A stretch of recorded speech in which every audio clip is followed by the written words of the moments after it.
नागपूर जिल्ह्यातील हिंगणा तालुक्यातील खैरी पन्नासे या गावच्या ग्रामपंचायतीत उपसरपंचानं महाघोटाळा केल्याचं ग्रामस्थांच्या लक्षात आलं।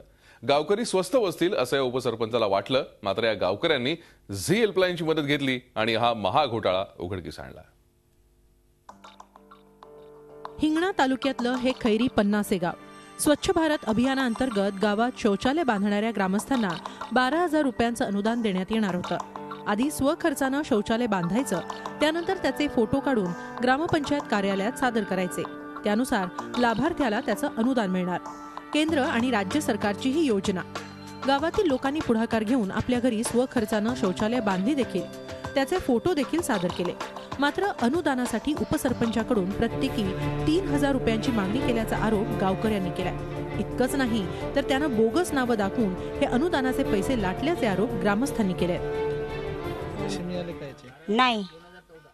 किती पैसे मिळणार होते अनुदानाचे? अनुदानाचे काहीच नाही भेटले आम्हाला। आम्ही स्वतःच बांधला आपल्या पैशानं। शासनाचा की पैसा काहीच नाही। पैसे भेटत म्हणून 2,000 पहिले मागत होता ना। हे पैसे कोण मागितले होते? शकन पिशानं ए मोबाईल 2,000 दिले, 2 संडासचे। काय म्हणे मग आणखी पुन्हा भेटल्यावर म्हणे 2,000 पुन्हा एका संडासचे द्यायचे म्हणे। ते भारत स्वच्छता अभियान अंतर्गत जे शौचालयासाठी 12,000 रुपये, त्यानंतर ग्रामपंचायतचे जे अधिकारी आहेत ते पाहणी करतात, त्यांचे फोटो काढतात व ते फोटो पंचायत समितीमध्ये सादर करतात, नंतरच त्यांना अनुदान देण्यात येते। पण जे ग्रामपंचायत खैरी पन्नासे अंतर्गत जो भ्रष्टाचार झालेला आहे, त्यामध्ये शौचालय बांधले नसताना सुद्धा अशा लोकांना अनुदान देण्यात आलंय।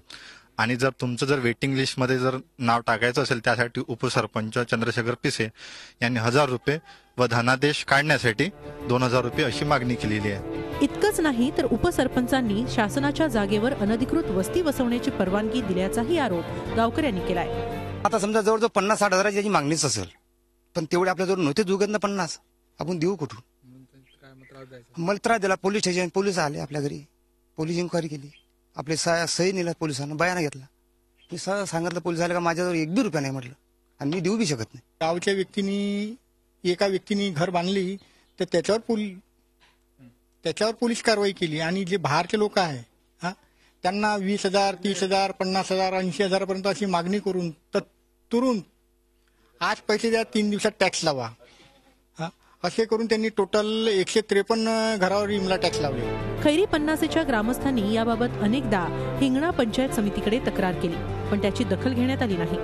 अखेर त्यांनी झी हेल्पलाईनला संपर्क केला। झी हेल्पलाईनच्या टीमनं खैरे पन्नासे गावाला भेट दिली, ग्रामपंचायतीचं कार्यालय गाठलं। शौचालय बांधकाम घोटाळा आणि झुडपी जंगलाच्या जागेवरील अनधिकृत वस्ती याबाबत आम्ही त्यांना विचारणा केली। यावर आपण कोणताही घोटाळा केला नसून राजकीय सूडबुद्धीनं हे आरोप करण्यात आल्याचं त्यांनी झी हेल्पलाईनच्या टीमला सांगितलं। हे सगळं चुकीचं आहे। मी कोणाही जवळून पैशाचा उपयोग घेतलेला नाही, पैसा घेतलेला नाही। हे राजकीय पद्धतीनं केलेला सूडबुद्धीचा आहे। राजकीय माझे 4 पंचवार्षिक झालेले आहे आणि मी उपसरपंच 2 पंचवार्षिकला आहे। याच्या आधी 2 पंचवार्षिक मेंबर होतो। हा सगळं राजकारणाचा डाव आहे। अखेर या प्रकरणाची अधिक चौकशी करण्यासाठी हेल्पलाईनची टीम पोहोचली पंचायत समितीच्या कार्यालयात। इथं आम्ही बीडीओची भेट घेतली। त्यांना या घोटाळ्याबाबत विचारलं असता या प्रकरणाच्या चौकशीसाठी त्रिसदस्यीय चौकशी समिती स्थापन केल्याचं त्यांनी सांगितलं। प्राथमिक चौकशीमध्ये काही गोष्टी निदर्शनास आलेल्या आहेत। काही लोकांनी एका ग्रामस्थांनी स्टेटमेंट सुद्धा दिलं आहे की उपसरपंचांनी मला पैशाची मागणी केली होती। पूर्ण चौकशी झाल्यानंतर त्याच्यामध्ये जे कोणी दोषी असतील, म्हणजे ग्रामसेवक असेल, पुन्हा पदाधिकारी जर असेल, त्या अनुषंगाने आम्ही अहवाल तयार करून संबंधितावर आम्ही प्रशासकीय कारवाईसाठी प्रस्ताव जिल्हा परिषदेला माननीय मुख्य कार्यकारी अधिकारी यांच्याकडे पाठवतो। त्यानंतर ग्रामस्थांची तक्रार घेऊन आम्ही तहसीलदारांनाही गाठलं। उपसरपंचांनी नियमबाह्य ठराव मंजूर केल्याचं त्यांना सांगताच त्यांनी याविषयी सखोल चौकशीचं आश्वासन दिलं। शिवाय यात उपसरपंच दोषी आढळल्यास त्यांच्यावर कठोर कारवाई करण्यात येईल असंही आश्वासन त्यांनी झी हेल्पलाईनला दिलंय। कालावधीमध्ये जी काही ग्रामपंचायतची सदस्य आणि सरपंच असतील आणि तत्कालीन ग्रामसचिव यांनी कर आकारणी करण्यासंबंधी ग्रामपंचायतचा ठराव घेतलेला आहे आणि त्यांनी कर आकारणी सुद्धा केलेली आहे। ही बाब नियमाला धरून नाही. त्याच्यामुळं त्या बाबतीमध्ये मी माझ्या नायब तहसीलदाराच्या पोयम साहेब आहेत त्यांच्या अध्यक्षतेखाली चौकशी केलेली आहे. त्यांचे सर्व स्टेटमेंट वगैरे सर्व घेतलेले आहे. गावातल्या कोणाकोणाची कंप्लेंट आहे काय सर्वांचे आपण सविस्तर बयान घेऊन त्यांनी माझ्याकडे अहवाल दिलेला आहे. मी तो अहवाल माननीय जिल्हाधिकारी यांच्याकडे लवकरच पाठवित आहे. झी हेल्पलाईनच्या दणक्यानं आता या महाघोटाळ्याच्या चौकशीला वेग आलाय. लवकरच यातील तथ्य बाहेर येईल. यात जर उपसरपंच दोषी नसतील तर त्यांच्यावर खोटे आरोप करणाऱ्यांवर कारवाई करण्याची मागणीही झी हेल्पलाईन करेल.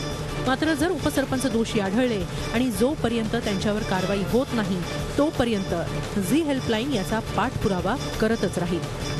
अमित देशपांडेसह bureau report, Zee media, Nagpur. Zee 24 तास रहा एक पाऊल पुढे.